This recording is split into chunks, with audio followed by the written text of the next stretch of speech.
करना होगा। उसके बाद उनका राज्य उन्हें लौटा दिया जाएगा।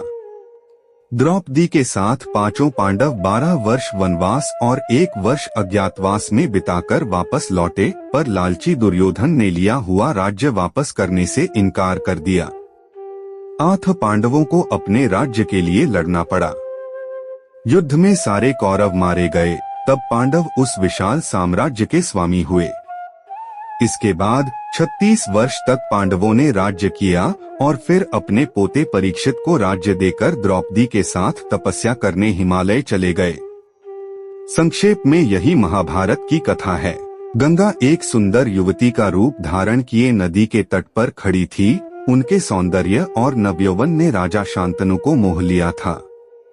गंगा बोली, राजन, आपकी पत्नी होना मुझे स्वीकार है, पर इससे पहले आपको मेरी शर्तें माननी होंगी। क्या आप मानेंगे? राजा ने कहा, अवश्य। राजा शांतनु ने गंगा की सारी शर्तें मान लीं और वचन दिया कि वह उनका पूर्ण रूप से पालन करेंगे।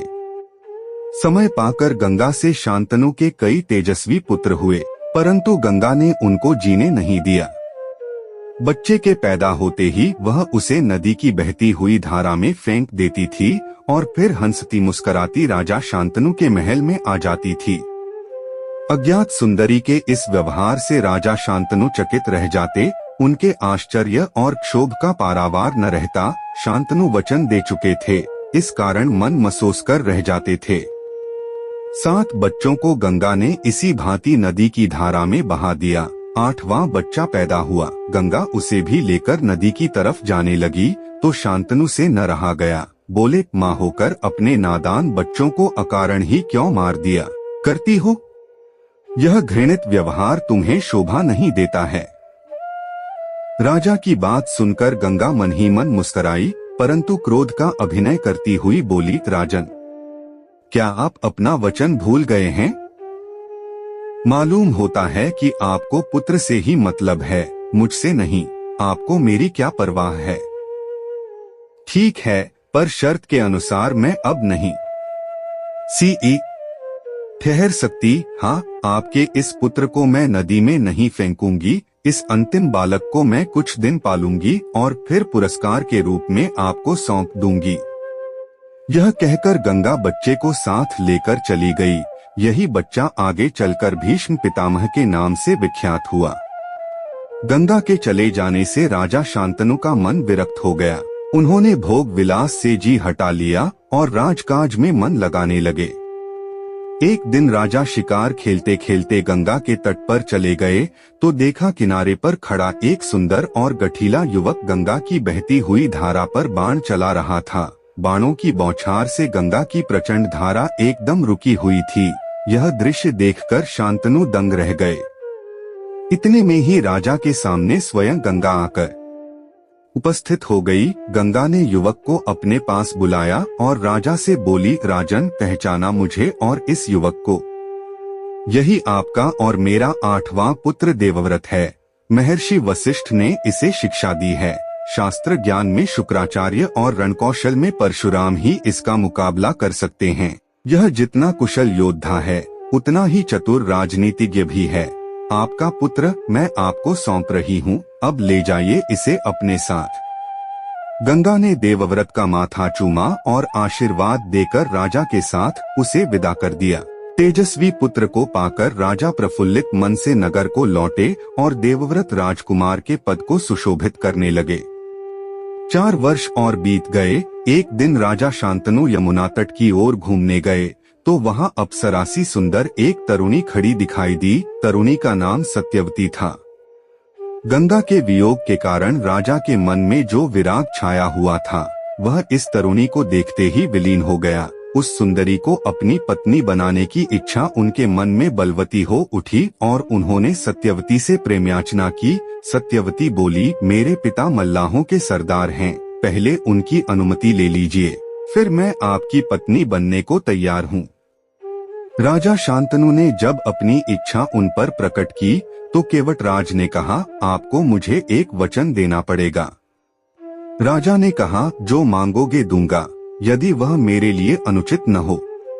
केवटराज बोले, आपके बाद हस्तिनापुर के राज सिंहासन पर मेरी लड़की का पुत्र बैठेगा। इस बात का आप मुझे वचन दे सकते हैं?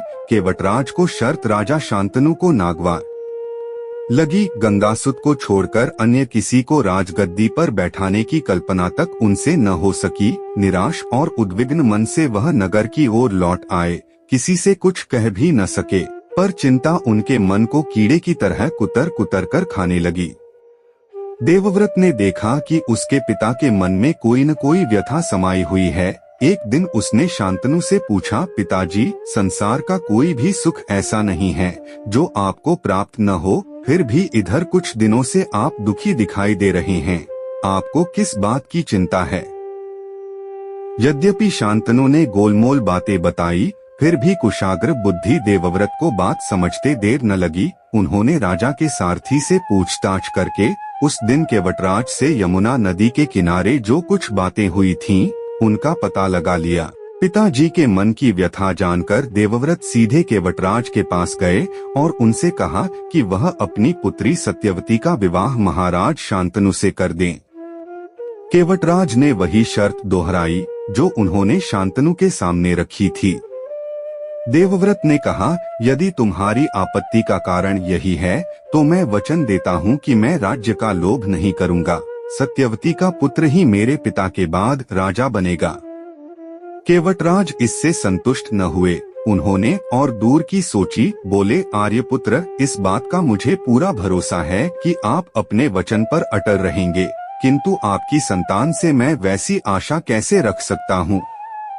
आप जैसे वीर का पुत्र भी तो वीर ही होगा। बहुत संभव है कि वह मेरे नाती से राज्य छीनने का प्रयत्न करे। इसके लिए आपके पास क्या उत्तर है? केवटराज का प्रश्न अप्रत्याशित था।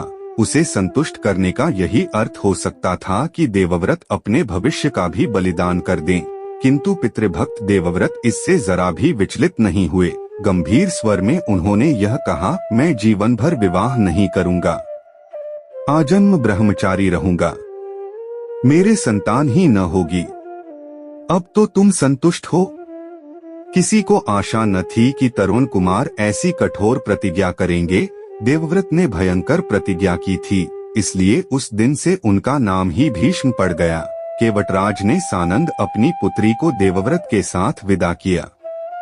सत्यवती से शांतनु के 2 पुत्र हुए, चित्रांगद और विचित्रवीर्य। शांतनु के देहावसान पर चित्रांगद हस्तिनापुर के सिंहासन पर बैठे और उनके युद्ध में मारे जाने पर विचित्रवीर्य की 2 रानियां थीं, अंबिका और अंबालिका। अंबिका के पुत्र थे धृतराष्ट्र और अंबालिका के पांडु। धृतराष्ट्र के पुत्र कौरव कहलाए और पांडु के पांडव।